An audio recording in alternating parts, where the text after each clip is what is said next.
The Secret Garden by Frances Hodgson Burnett. Read by Stephen Alexander.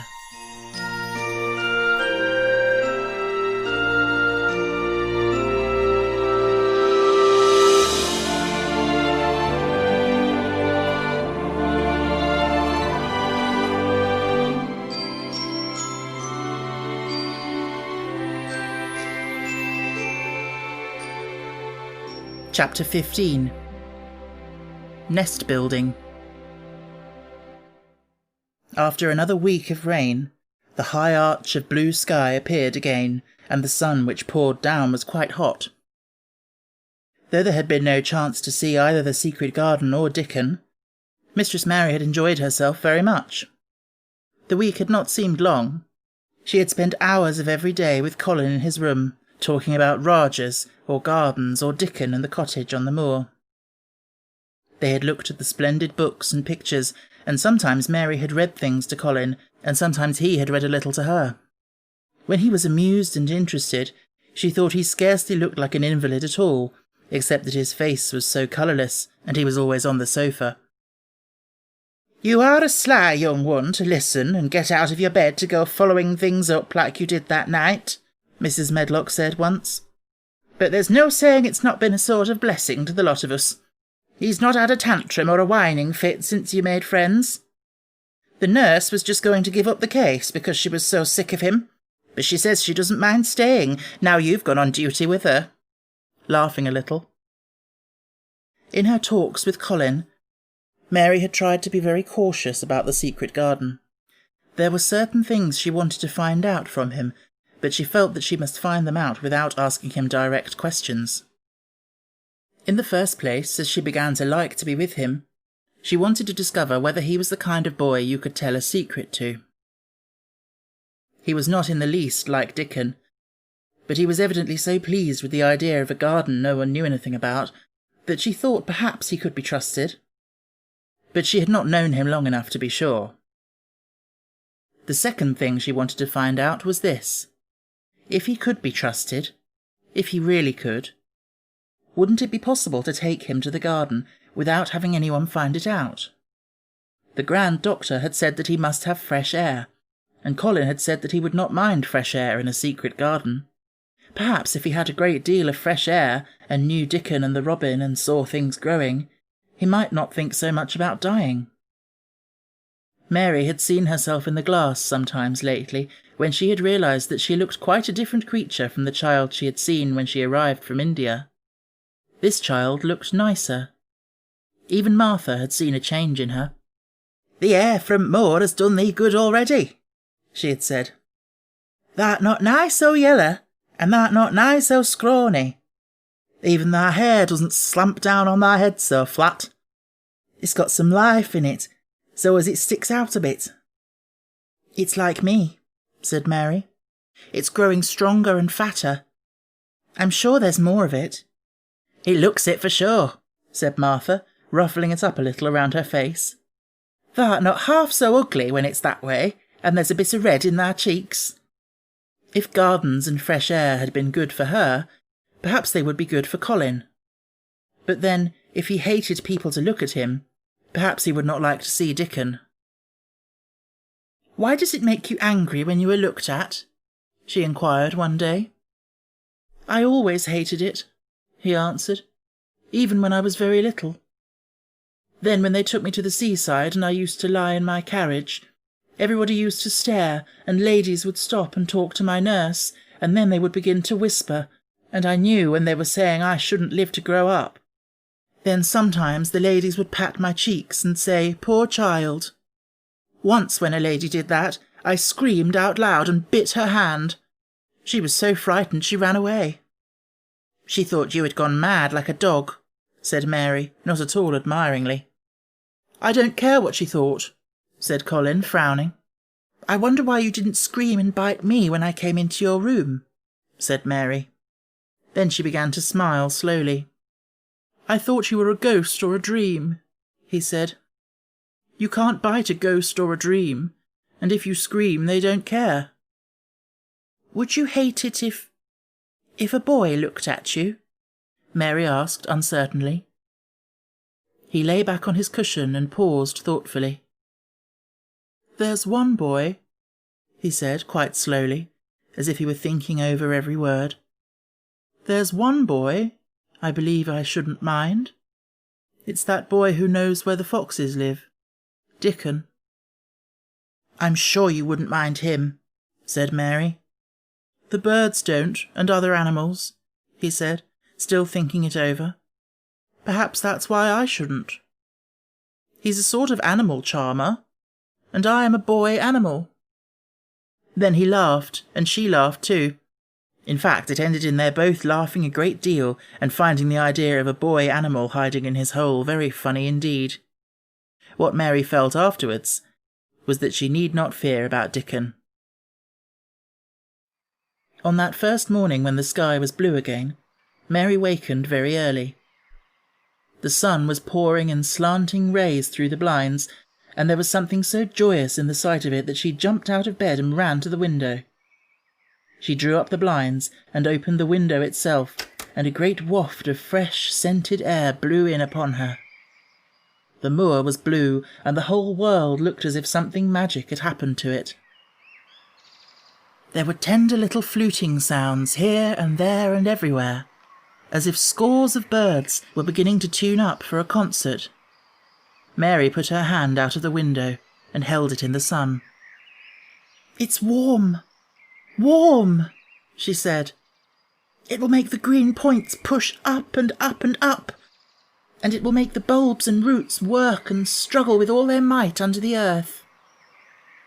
She kneeled down and leaned out of the window as far as she could, breathing big breaths and sniffing the air until she laughed, because she remembered what Dickon's mother had said about the end of his nose quivering like a rabbit's. "It must be very early," she said. "The little clouds are all pink, and I've never seen the sky look like this. No one is up. I don't even hear the stable boys." A sudden thought made her scramble to her feet. "I can't wait. I am going to see the garden." She had learnt to dress herself by this time, and she put on her clothes in 5 minutes. She knew a small side door which she could unbolt herself, and she flew downstairs in her stocking feet and put on her shoes in the hall. She unchained and unbolted and unlocked, and when the door was open, she sprang across the step with one bound. And there she was standing on the grass, which seemed to have turned green, and with the sun pouring down on her, and warm, sweet wafts about her, and the fluting and twittering and singing coming from every bush and tree. She clasped her hands for pure joy and looked up in the sky, and it was so blue and pink and pearly and white and flooded with springtime light that she felt she must flute and sing aloud herself, and knew that thrushes and robins and skylarks could not possibly help it. She ran around the shrubs and paths towards the secret garden. "It is all different already," she said. "The grass is greener, and things are sticking up everywhere, and things are uncurling, and green buds of leaves are showing. This afternoon I am sure Dickon will come." The long, warm rain had done strange things to the herbaceous beds which bordered the walk by the lower wall. There were things sprouting and pushing out from the roots of clumps of plants. And there were actually here and there glimpses of royal purple and yellow unfurling among the stems of crocuses. 6 months before, Mistress Mary would not have seen how the world was waking up, but now she missed nothing. When she had reached the place where the door hid itself under the ivy, she was startled by a curious loud sound. It was the caw-caw of a crow, and it came from the top of the wall, and when she looked up, there sat a big, glossy-plumaged, blue-black bird, looking down at her very wisely indeed. She had never seen a crow so close before, and he made her a little nervous, but the next moment he spread his wings and flapped away across the garden. She hoped he was not going to stay inside, and she pushed the door open, wondering if he would. When she got fairly into the garden, she saw that he probably did intend to stay, because he had alighted on a dwarf apple tree, and under the apple tree was lying a little reddish animal with a bushy tail, and both of them were watching the stooping body and rust-red head of Dickon, who was kneeling on the grass, working hard. Mary flew across the garden to him. "Oh, Dickon, Dickon!"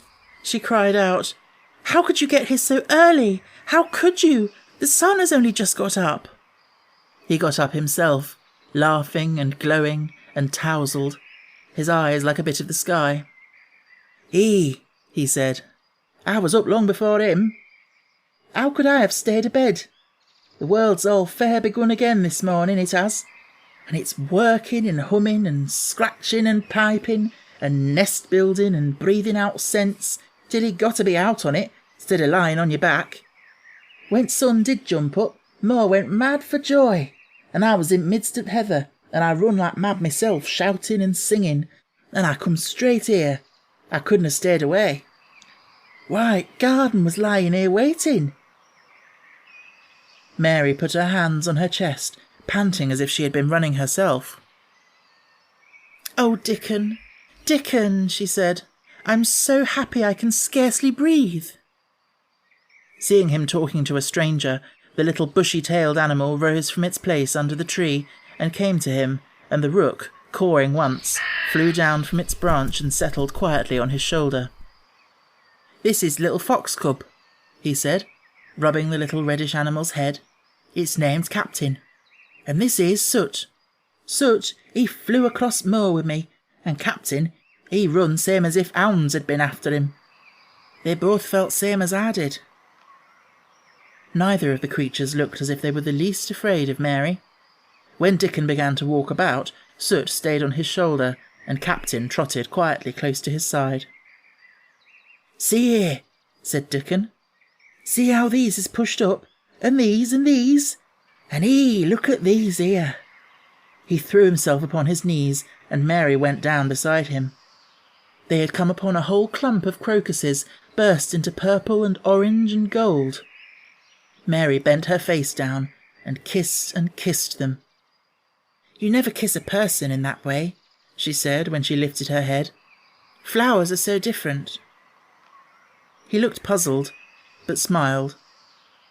He said, "I've kissed Mother many a time that way when I come in from moor after a day's roaming, and she stood there at door in sun looking so glad and comfortable."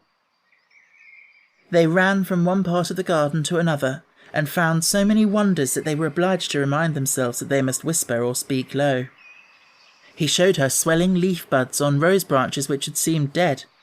He showed her 10,000 new green points pushing through the mould. They put their eager young noses close to the earth and sniffed its warmed springtime breathing. They dug and pulled and laughed low with rapture until Mistress Mary's hair was as tumbled as Dickon's and her cheeks were almost as poppy red as his. There was every joy on earth in the secret garden that morning, and in the midst of them came a delight more delightful than all, because it was more wonderful. Swiftly something flew across the wall and darted through the trees to a close-grown corner, a little flare of red-breasted bird with something hanging from its beak. Dickon stood quite still and put his hand on Mary, almost as if they had suddenly found themselves laughing in a church. "We munnot stir," he whispered in broad Yorkshire. "We munnot scarce breathe. I knowed he was mate hunting when I seed him last. It's Ben Weatherstaff's robin. He's building his nest. He'll stay here if us don't flight him." They settled down softly upon the grass and sat there without moving. "Us mustn't seem as if us watching him too close," said Dickon. "He'd be out with us for good if he got notion us was interfering now. He'll be a good bit different till all this is over. He's setting up housekeeping. He'll be shyer and readier to take things ill. He's got no time for visiting and gossiping. Us must keep still a bit and try to look as if us was grass and trees and bushes. Then when he's got used to seeing us, I'll chirp a bit and he'll know us'll not be in his way." Mistress Mary was not at all sure that she knew, as Dickon seemed to, how to try to look like grass and trees and bushes. But he had said the queer thing as if it were the simplest and most natural thing in the world, and she felt it must be quite easy to him, and indeed she watched him for a few minutes carefully, wondering if it was possible for him to turn quietly green and put out branches and leaves. But he only sat wonderfully still, and when he spoke dropped his voice to such a softness that it was curious that she could hear him. But she could. "It's part at springtime, this nest building is," he said. "I warrant it's been going on in the same way every year since world was begun. They've got their own way of thinking and doing things, and a body had better not meddle. You can lose a friend in springtime easier than any other season if you're too curious." "If we talk about him, I can't help looking at him," Mary said as softly as possible. "We must talk of something else. There is something I want to tell you." "You'll like it better if us talks of something else," said Dickon. "What is it thou's got to tell me?" "Well, do you know about Colin?" she whispered. He turned his head to look at her. "What does thou know about him?" he asked. "I've seen him. I have been to talk to him every day this week. He wants me to come. He says I'm making him forget about being ill and dying," answered Mary. Dickon looked actually relieved as soon as the surprise died away from his round face. "I am glad of that," he exclaimed. "I'm right down glad. It makes me easier. I knowed I must say nothing about him, and I don't like having to hide things." "Don't you like hiding the garden?" said Mary. "I'll never tell about it," he answered. "But I says to Mother, 'Mother,' I says, 'I've got a secret to keep. It's not a bad one. Thou knows that. It's no worse than hiding where a bird's nest is. Thou doesn't mind it, does thou?'" Mary always wanted to hear about Mother. "What did she say?" she asked, not at all afraid to hear. Dickon grinned sweet-temperedly. "It was just like her, what she said," he answered. "She gave my head a bit of a rub, and laughed, and she says, 'Eh, lad, thou can have all t' secrets thou likes. I've knowed thee 12 year.'" "How did you know about Colin?" asked Mary. "Everybody as knowed about Mr. Craven knowed there was a little lad as was like to be a cripple, and they knowed Mr. Craven didn't like him to be talked about. Folks is sorry for Mr. Craven, because Mrs. Craven was such a pretty young lady, and they was so fond of each other. Mrs. Medlock stops in our cottage whenever she goes to Thwaite, and she doesn't mind talking to Mother before us children, because she knows us has been brought up to be trusty. How did thou find out about him? Martha was in fine trouble last time she came home. She said thou'd heard him fretting and thou was asking questions, and she didn't know what to say." Mary told him her story about the midnight wuthering of the wind which had wakened her, and about the faint, far-off sounds of the complaining voice which had led her down the dark corridors with her candle, and had ended with her opening of the door of the dimly lighted room with the carven four-poster bed in the corner. When she described the small ivory-white face and the strange black-rimmed eyes, Dickon shook his head. "Them's just like his mother's eyes, only hers was always laughing, they say," he said. "They say as Mr. Craven can't bear to see him when he's awake, and it's because his eyes is so like his mother's, and yet looks so different in his miserable bit of a face." "Do you think he wants him to die?" whispered Mary. "No, but he wishes he'd never been born. Mother, she says that's the worst thing on earth for a child. Them as is not wanted scarce ever thrives. Mr. Craven, he'd buy anything as money could buy for the poor lad, but he'd like to forget he's on earth. For one thing, he's afraid he'll look at him some day and find he's grown hunchback."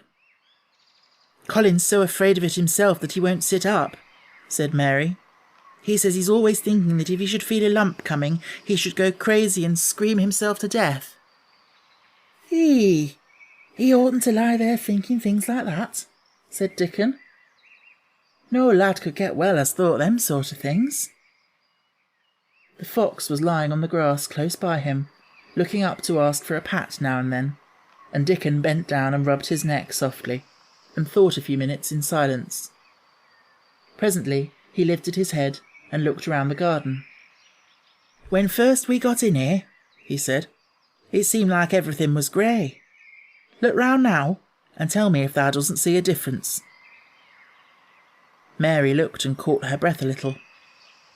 "Why," she cried, "the grey wall is changing. It's as if a green mist were creeping over it. It's almost like a green gauze veil." "Aye," said Dickon, "and it'll be greener and greener till grey's all gone. Can thou guess what I was thinking?" "I know it was something nice," said Mary eagerly. "I believe it was something about Colin. I was thinking that if he was out here, he wouldn't be watching for lumps to grow on his back. He'd be watching for buds to break on rose bushes, and he'd likely be healthier," explained Dickon. "I was wondering if us could ever get him in humour to come out here and lie under trees in his carriage." "I've been wondering that myself. I've thought of it almost every time I've talked to him," said Mary. "I've wondered if he could keep a secret, and I've wondered if we could bring him here without anyone seeing us. I thought perhaps you could push his carriage. The doctor said he must have fresh air, and if he wants us to take him out, no one dare disobey him. He won't go out for other people, and perhaps they will be glad if he will go out with us. He could order the gardeners to keep away so they wouldn't find out." Dickon was thinking very hard as he scratched Captain's back. "It'd be good for him, I warrant," he said. "Us'd not be thinking he'd better never been born. Us'd be just two children watching a garden grow, and he'd be another. Two lads and a little lass, just looking on at springtime. I warrant it'd be better than doctor's stuff. He's been lying in his room so long, and he's always been so afraid of his back that it has made him queer," said Mary. "He knows a good many things out of books, but he doesn't know anything else. He says he has been too ill to notice things, and he hates going out of doors, and hates gardens and gardeners. But he likes to hear about this garden because it is a secret. I daren't tell him much, but he said he wanted to see it." "Us'll have him out here some time for sure," said Dickon. "I could push his carriage well enough. Hast thou noticed how Robin and his mate have been working while we've been sitting here? Look at him perched on that branch, wondering where it'd be best to put that twig he's got in his beak." He made one of his low whistling calls, and the robin turned his head and looked at him inquiringly, still holding his twig. Dickon spoke to him as Ben Weatherstaff did, but Dickon's tone was one of friendly advice. "Where's ever thou puts it," he said, "it'll be all right. Thou knew how to build thy nest before thou came out of egg. Get on with thee, lad.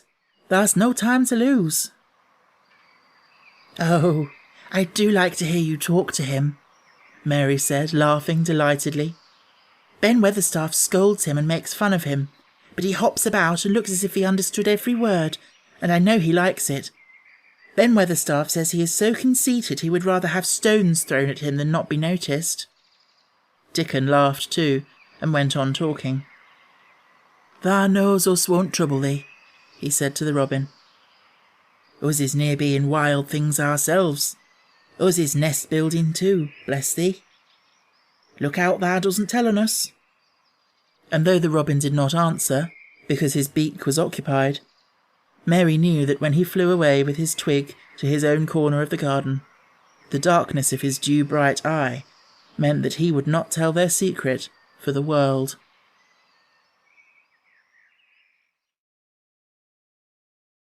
Chapter 16. "I won't," said Mary. They found a great deal to do that morning, and Mary was late in returning to the house and was also in such a hurry to get back to her work that she quite forgot Colin until the last moment. "Tell Colin that I can't come and see him yet," she said to Martha. "I'm very busy in the garden." Martha looked rather frightened.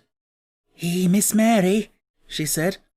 "It may put him all out of humour when I tell him that." But Mary was not as afraid of him as other people were, and she was not a self-sacrificing person. "I can't stay," she answered. "Dickon's waiting for me." And she ran away. The afternoon was even lovelier and busier than the morning had been. Already nearly all the weeds were cleared out of the garden, and most of the roses and trees had been pruned or dug about. Dickon had brought a spade of his own, and he had taught Mary to use all her tools, so that by this time it was plain that though the lovely wild place was not likely to become a gardener's garden, It would be a wilderness of growing things before the springtime was over. "There'll be apple blossoms and cherry blossoms overhead," Dickon said, working away with all his might. "And there'll be peach and plum trees bloom against walls, and grass'll be a carpet of flowers." The little fox and the rook were as happy and busy as they were, and the robin and his mate flew backwards and forwards like tiny streaks of lightning. Sometimes the rook flapped his black wings and soared away over the treetops in the park. Each time he came back and perched near Dickon and cawed several times as if he were relating his adventures, and Dickon talked to him just as he had talked to the robin. Once, when Dickon was so busy that he did not answer him at first, Soot flew onto his shoulder and gently tweaked his ear with his large beak. When Mary wanted to rest a little, Dickon sat down with her under a tree, and once he took his pipe out of his pocket and played the soft, strange little notes, and 2 squirrels appeared on the wall and looked and listened.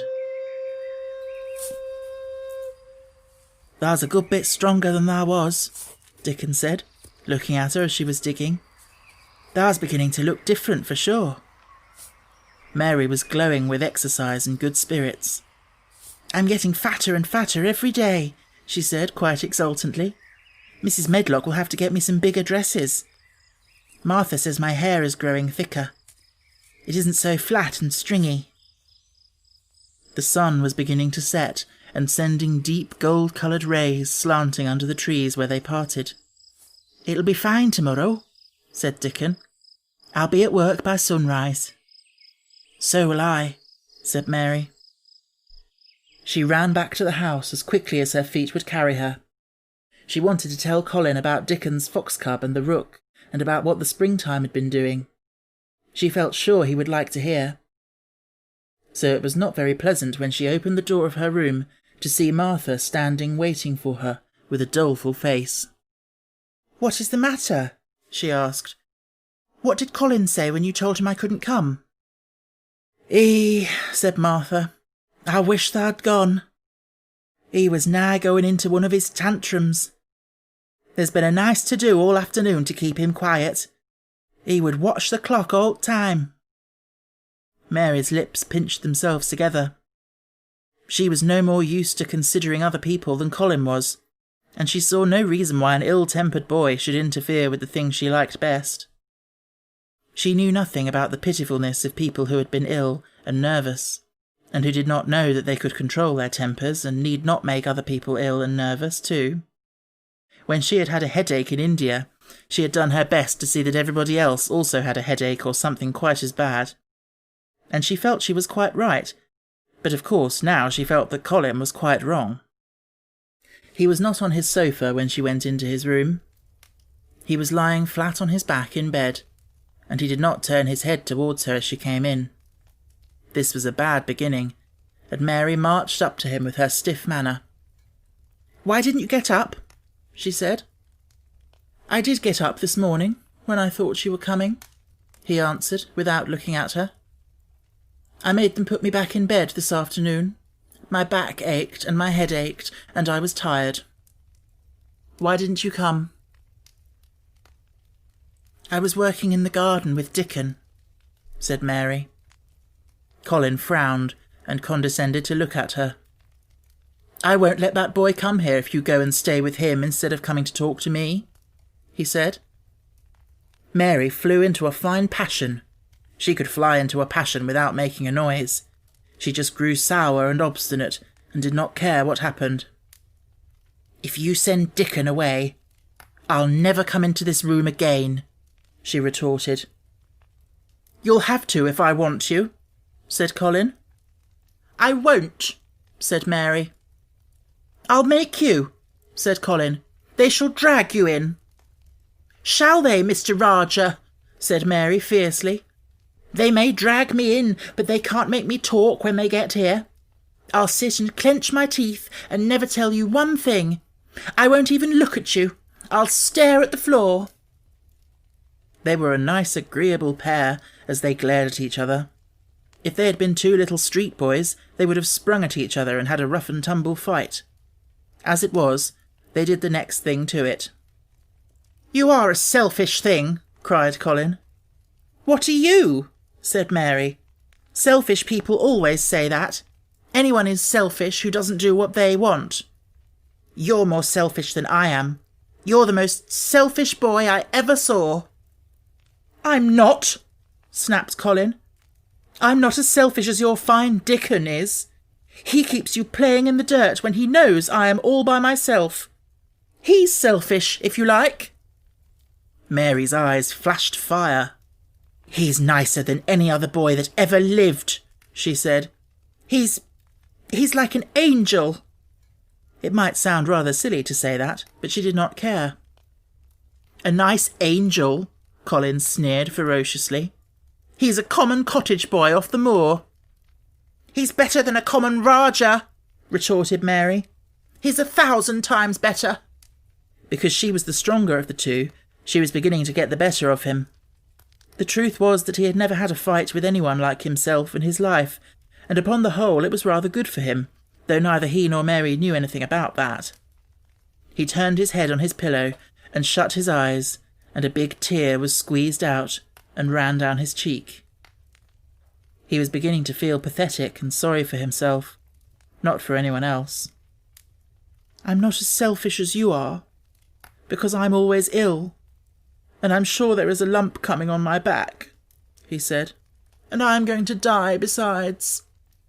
"You're not," contradicted Mary unsympathetically. He opened his eyes quite wide with indignation. He had never heard such a thing said before. He was at once furious and slightly pleased, if a person could be both at the same time. "I'm not," he cried. "I am. You know I am. Everybody says so." "I don't believe it," said Mary sourly. "You just say that to make people sorry. I believe you're proud of it. I don't believe it. If you were a nice boy it might be true, but you're too nasty." In spite of his invalid back, Colin sat up in bed in quite a healthy rage. "Get out of the room!" he shouted, and he caught hold of his pillow and threw it at her. He was not strong enough to throw it far, and it only fell at her feet, but Mary's face looked as pinched as a nutcracker. "I'm going," she said, "and I won't come back." She walked to the door, and when she reached it she turned round and spoke again. "I was going to tell you all sorts of nice things," she said. "Dickon brought his fox and his rook, and I was going to tell you all about them. Now I won't tell you a single thing." She marched out of the door and closed it behind her, and there, to her great astonishment, she found the trained nurse standing as if she had been listening, and more amazing still, she was laughing. She was a big, handsome young woman who ought not to have been a trained nurse at all, as she could not bear invalids, and she was always making excuses to leave Colin to Martha or anyone else who would take her place. Mary had never liked her, and she simply stood and gazed up at her as she stood giggling into her handkerchief. "What are you laughing at?" she asked her. "At you two young uns," said the nurse. "It's the best thing that could happen to the sickly, pampered thing to have someone to stand up to him that's as spoiled as himself." And she laughed into her handkerchief again. "If he'd had a young vixen of a sister to fight with, it would have been the saving of him." "Is he going to die?" "I don't know, and I don't care," said the nurse. "Hysterics and temper are half what ails him." "What are hysterics?" asked Mary. "You'll find out if you work him into a tantrum after this. But at any rate you've given him something to have hysterics about, and I am glad of it." Mary went back to her room, not feeling at all as she had felt when she had come in from the garden.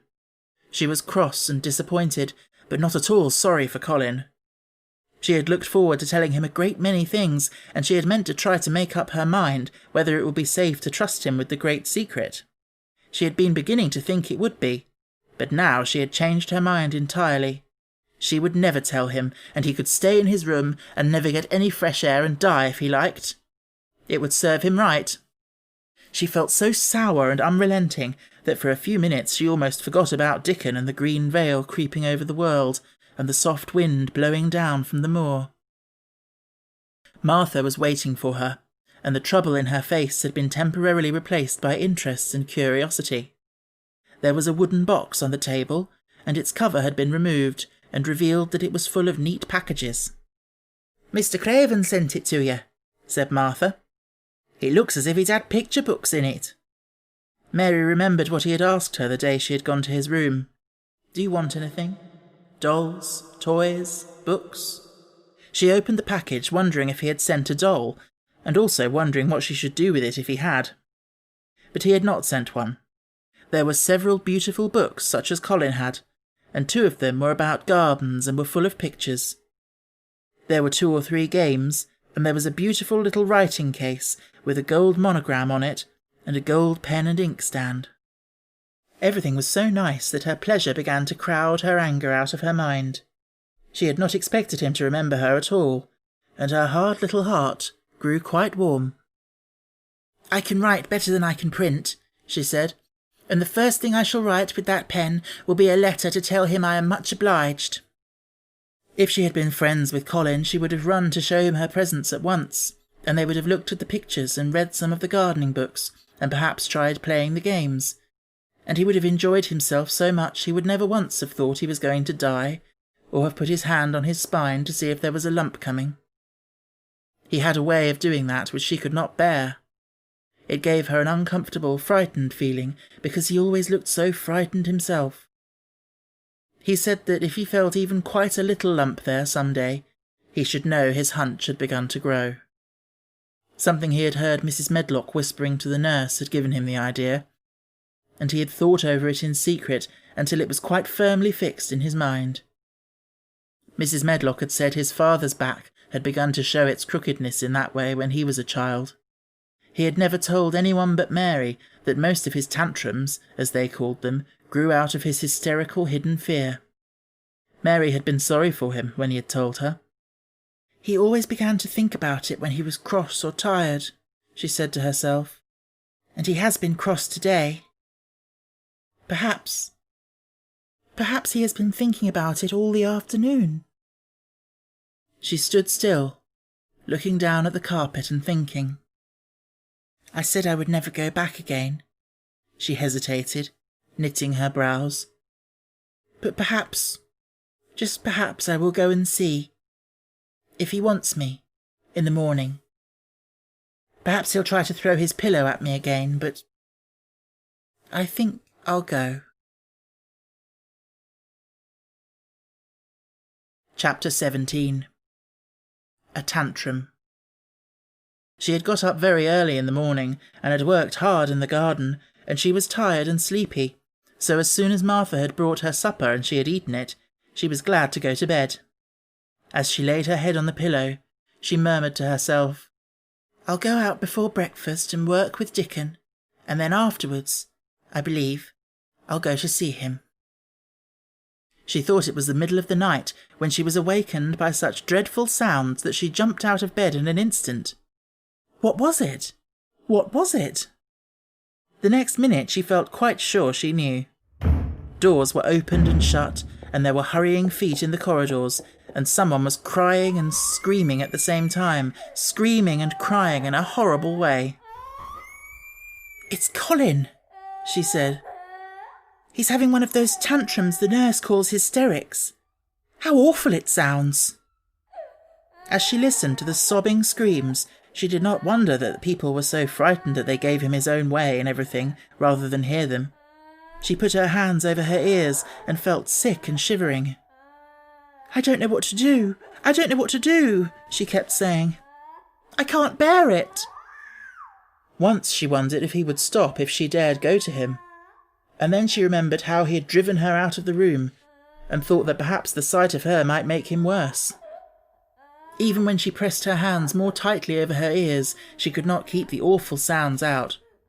She hated them so, and was so terrified by them that suddenly they began to make her angry, and she felt as if she should like to fly into a tantrum herself, and frighten him as he was frightening her. She was not used to anyone's temper but her own. She took her hands from her ears, and sprang up and stamped her foot. "He ought to be stopped. Somebody ought to make him stop. Somebody ought to beat him," she cried out. Just then she heard feet almost running down the corridor, and her door opened, and the nurse came in. She was not laughing now by any means. She even looked rather pale. "He's working himself into hysterics," she said in a great hurry. "He'll do himself harm. No one can do anything with him. You come and try, like a good child. He likes you." "He turned me out of the room this morning," said Mary, stamping her foot in excitement. The stamp rather pleased the nurse. The truth was that she had been afraid she might find Mary crying and hiding her head under the bedclothes. "That's right," she said. "You're in the right humour. You go and scold him. Give him something new to think of. Do go, child, as quick as ever you can." It was not until afterwards that Mary realised that the thing had been funny as well as dreadful. That it was funny that all the grown-up people were so frightened that they came to a little girl just because they guessed she was almost as bad as Colin himself. She flew along the corridor, and the nearer she got to the screams, the higher her temper mounted. She felt quite wicked by the time she reached the door. She slapped it open with her hand and ran across the room to the four-poster bed. "You stop!" she almost shouted. "You stop! I hate you! Everybody hates you! I wish everybody would run out of the house and let you scream yourself to death! You will scream yourself to death in a minute, and I wish you would!" A nice, sympathetic child could neither have thought nor said such things, but it just happened that the shock of hearing them was the best possible thing for this hysterical boy, whom no one had ever dared to restrain or contradict. He had been lying on his face, beating his pillow with his hands, and he actually almost jumped around. He turned so quickly at the sound of the furious little voice. His face looked dreadful, white and red and swollen, and he was gasping and choking. But savage little Mary did not care an atom. "If you scream another scream," she said, "I'll scream too, and I can scream louder than you can, and I'll frighten you. I'll frighten you." He actually had stopped screaming because she had startled him so. The scream which had been coming almost choked him. The tears were streaming down his face, and he shook all over. I can't stop," he gasped and sobbed. I can't! "You can!" shouted Mary. "Half that ails you is hysterics and temper. Just hysterics! Hysterics! Hysterics!" And she stamped each time she said it. "I felt the lump. I felt it," choked out Colin. "I knew I should. I shall have a hunch on my back and then I shall die." And he began to writhe again and turned on his face and sobbed and wailed, but he didn't scream. "You didn't feel a lump," contradicted Mary fiercely. "If you did, it was only a hysterical lump. Hysterics make lumps. There's nothing the matter with your horrid back. Nothing but hysterics. Turn over and let me look at it." She liked the word hysterics and felt somehow as if it had an effect on him. He was probably like herself and had never heard it before. "Nurse," she commanded, "come here and show me his back this minute." The nurse, Mrs. Medlock and Martha, had been standing huddled together near the door staring at her, their mouths half open. All three had gasped with fright more than once. The nurse came forward as if she were half afraid. Colin was heaving with great breathless sobs. "Perhaps he won't let me," she hesitated in a low voice. Colin heard her, however, and he gasped out between two sobs, Show her. She'll see then." It was a poor, thin back to look at when it was bared. Every rib could be counted, and every joint of the spine, though Mistress Mary did not count them, as she bent over and examined them with a solemn, savage little face. She looked so sour and old-fashioned that the nurse turned her head aside to hide the twitching of her mouth.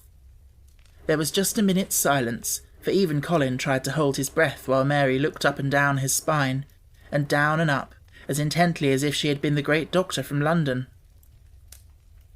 "There's not a single lump there," she said at last.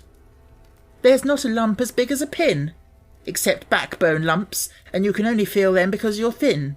I've got backbone lumps myself, and they used to stick out as much as yours do until I began to get fatter. And I am not fat enough yet to hide them. There's not a lump as big as a pin. If you ever say there is again, I shall laugh." No one but Colin himself knew what effect those crossly spoken childish words had on him. If he had ever had anyone to talk to about his secret terrors, if he had ever dared to let himself ask questions, if he had had childish companions and had not lain on his back in the huge closed house, breathing an atmosphere heavy with the fears of people who were most of them ignorant and tired of him, he would have found out that most of his fright and illness was created by himself. But he had lain and thought of himself and his aches and weariness for hours and days and months and years. And now that an angry, unsympathetic little girl insisted obstinately that he was not at all as he thought he was, he actually felt as if she might be speaking the truth. "I didn't know," ventured the nurse, "that he thought he had a lump on his spine. His back is weak because he won't try to sit up. I could have told him there was no lump there." Colin gulped and turned his face a little to look at her. Could you?" he said pathetically. "Yes, sir." "There," said Mary, and she gulped too. Colin turned on his face again, and but for his long-drawn broken breaths, which were the dying down of his storm of sobbing, he lay still for a minute, though the great tears streamed down his face and wet the pillow. Actually, the tears meant that a curious great relief had come to him. Presently he turned and looked at the nurse again, and strangely enough, he was not like a Raja at all as he spoke to her. "Do you think I could live to grow up?" he said. The nurse was neither clever nor soft-hearted, but she could repeat some of the London doctor's words. "You probably will, if you will do what you are told to do, and not give way to your temper, and stay out a great deal in the fresh air." Colin's tantrum had passed, and he was weak and worn out with crying, and this perhaps made him feel gentle. He put out his hand a little towards Mary, and I am glad to say that, her own tantrum having passed, she was softened too, and met him halfway with her hand, so that it was a sort of making up. I'll go out with you, Mary," he said. "I shan't hate fresh air if we can find—" He remembered just in time to stop himself from saying, "if we can find the secret garden," and he ended, "I shall like to go out with you if Dickon will come and push my chair. I do so want to see Dickon and the fox and the crow." The nurse remade the tumbled bed and shook and straightened the pillows. Then she made Colin a cup of beef tea and gave a cup to Mary, who really was very glad to get it after her excitement. Mrs. Medlock and Martha gladly slipped away, and after everything was neat and calm and in order, the nurse looked as if she would very gladly slip away also. She was a healthy young woman who resented being robbed of her sleep, and she yawned quite openly as she looked at Mary, who had pushed her big footstool close to the four-poster bed and was holding Colin's hand. "You must go back and get your sleep out," she said. "He'll drop off after a while, if he's not too upset. Then I'll lie down myself in the next room." "Would you like me to sing you that song I learnt from my ayah?" Mary whispered to Colin. His hand pulled hers gently, and he turned his tired eyes on her appealingly. "Oh, yes," he answered. "It's such a soft song. I shall go to sleep in a minute." "I will put him to sleep," Mary said to the yawning nurse. "You can go if you like." "Well," said the nurse, with an attempt at reluctance, "if he doesn't go to sleep in half an hour, you must call me." "Very well," answered Mary. The nurse was out of the room in a minute, and as soon as she was gone, Colin pulled Mary's hand again. "I almost told," he said, "but I stopped myself in time. I won't talk, and I'll go to sleep, but you said you had a whole lot of nice things to tell me. Have you? Do you think you have found out anything at all about the way into the secret garden?" Mary looked at his poor little tired face and swollen eyes, and her heart relented. "Yes," she answered, "I think I have. And if you will go to sleep, I will tell you tomorrow." His hand quite trembled. "Oh, Mary," he said. "Oh, Mary! If I could go into it, I think I should live to grow up. Do you suppose that instead of singing the Ayah song, you could just tell me softly, as you did that first day, what you imagine it looks like inside? I am sure it will make me go to sleep." "Yes," answered Mary. "Shut your eyes." He closed his eyes and lay quite still, and she held his hand and began to speak very slowly and in a very low voice. "I think it has been left alone so long that it has grown all into a lovely tangle. I think the roses have climbed and climbed and climbed until they hang from the branches and walls and creep over the ground, almost like a strange grey mist. Some of them have died, but many are alive, and when the summer comes there will be curtains and fountains of roses. I think the ground is full of daffodils and snowdrops and lilies and iris working their way out of the dark. Now the spring has begun. Perhaps. The soft drone of her voice was making him stiller and stiller, and she saw it and went on. Perhaps they are coming up through the grass. Perhaps there are clusters of purple crocuses and gold ones, even now. Perhaps the leaves are beginning to break out and uncurl. And perhaps the grey is changing and a green gauze veil is creeping and creeping over everything. And the birds are coming to look at it because it is so safe and still. And perhaps,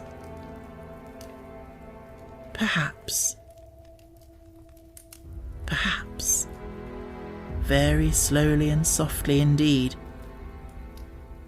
the robin has found a mate and is building a nest. And Colin was asleep.